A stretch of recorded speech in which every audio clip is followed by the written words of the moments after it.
What's good, everybody?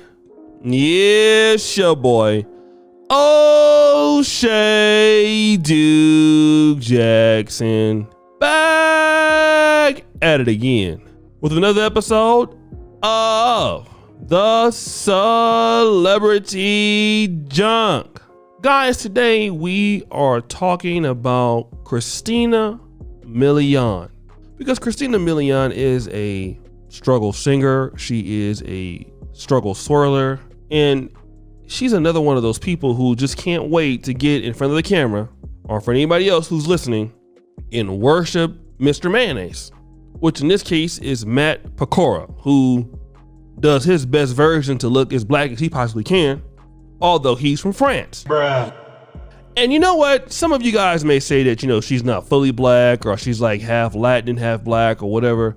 But you know what? For all intents and purposes, you know, when Christina Milian was coming out, for the majority of us, she was in the black scene of hip hop. The guy she was dating was black. She looks black, a part of her, right? So it's safe to say that she at least has some black ancestry. I will say that. Obviously, she's mixed, but she's been dealing with the black hip hop space for many years. And I brought the same point up when talking about Reggie Bush.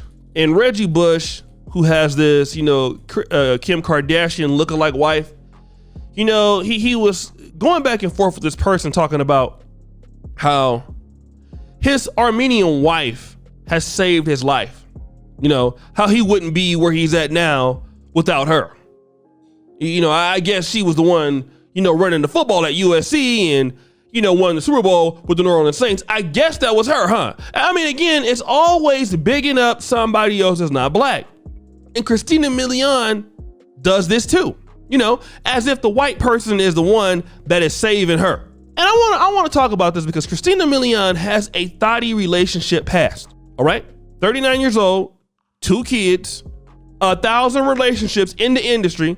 Check this out. She was with Lil Wayne, Nick Cannon, Paul Walker, Ja Rule, Jay-Z, Brandon Wilds, Dave East, J.S. Prince, The Dream, all Jamie Foxx, all within 10 years. Sean Costner. Oh my God. Okay. And then she meets this simp, Matt Pokora. Now, Matt Pokora gotta be a simp. She has a baby by The Dream. He takes her in, gives her another baby.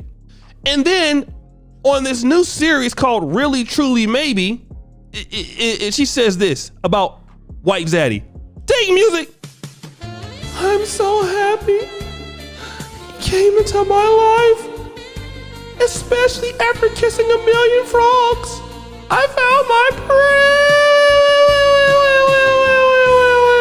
prince. Demon, can I get a oh my God sound effect? Oh my God. She also goes, it's like apples and oranges.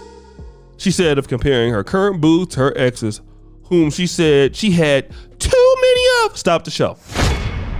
So you were the one out there thotting it up with everybody. You were getting bounced around. Everybody was slapping you from the back. But now they are the ones that's frogs. Day music. It's a completely different relationship. It's built on a respect for our families, for each other, and a mutual support. Nothing between us is uneasy, and that's what I think is so special. He can truly be himself, and so can I. Dig music. It's really sad. It's really nice to have that someone's who's confident in himself and also dependable and can be selfless. So let me just say this. Remember her daughter, that the white guy Matt Pokora, when her daughter had Bantu knots, Matt Pokora made fun of her daughter's black hair, and it caused a big scene. She called her Bantu knots viruses, in other words. So not only are you so proud to be with Zaddy, you're proud to be with a Zaddy who has, you know, discriminatory tendencies towards black children. But see, this is how buffoonish people are in our community. The Reggie Bushes of the world. See, you know what? You guys not gonna have no problem coming for Christina Milian. See, this video is gonna get like less than 30 dislikes. But see, if it was a black guy doing this, all of you buffoons and sellouts in the comment section would be giving them a pass. because you guys like the fact that black men go out here and do that and buffoon like Reggie Bush. But if a sister does it, you be on it. No. I don't want your support on this video because I'm gonna call you guys out too. Whenever you are out here dealing with our people and all of a sudden you go deal with some simp who takes in a retired thought who admits herself she's had too many past dealings with guys in the industry because she's starting it up, that's her fault. But see, that's what they really feel about those guys that are European. The reason why people want to date, a lot of times sisters want to date Europeans. I'm gonna be honest. Do you know why? Because they think that they're vulnerable and they're slow. They can reinvent themselves in the European community.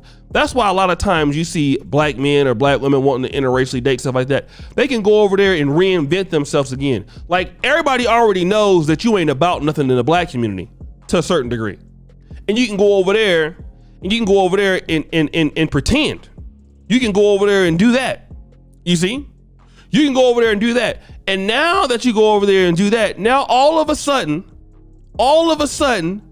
you know, you got a new value in life. Well, the guy is just dumb. He just stupid, okay? And see, that's the issue there. He's a dummy.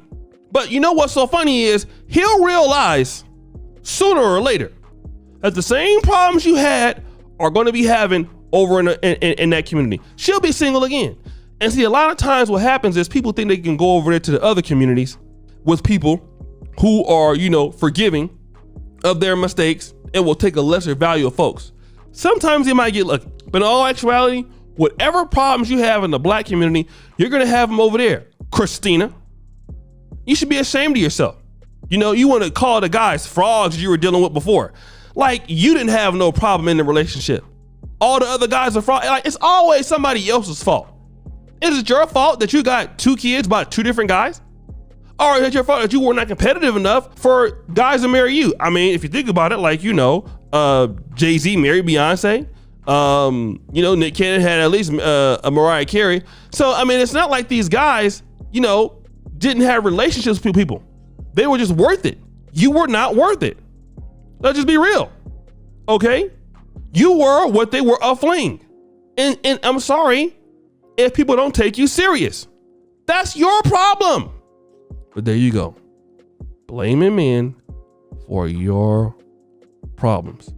Guys, it's your boy, O'Shea Duke Jackson, back at it again with another episode of The Celebrity Junk. Subscribe, hit the bell. I really appreciate you for all that you do. Check us out, you know, here on the O'Shea Duke Jackson channel, guys. Check out the Black Men Are Perfect t-shirts, guys. Thank you for that. And as you know, the buffoonery remains at an all-time high. Don't forget about the Patreon. Don't forget about the all the other stuff we have here, guys. Thank you so much. Appreciate you. Peace.